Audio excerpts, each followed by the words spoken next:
'అశోక' మేమేంటంటే బాబేమొచ్చి స్పీచ్‌లో డిలే ఉండేది యాక్చువల్‌గా. సో, స్పీచ్‌లో డిలే ఉండడం వల్ల ఏంటనంటే అంటే స్పీచ్ వచ్చింది. కాకపోతే ఏంటంటే not as per his age 3 ఇయర్స్‌కి.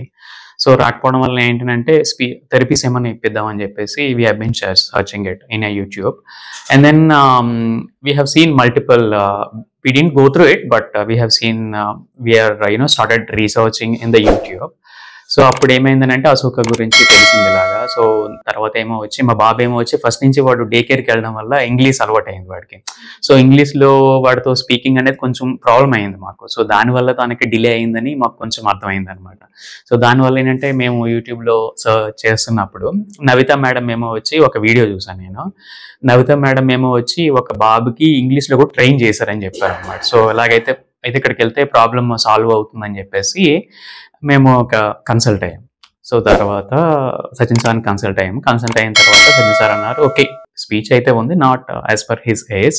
సో ఒక 6 మంత్స్ ఇట్లా తీసుకుంటే క్యూర్ అయిపోతాడు. సో ఇంకా తన ఏజ్‌తో మ్యాచ్ అయిపోతది స్పీచ్" అని చెప్పేసి చెప్పారు.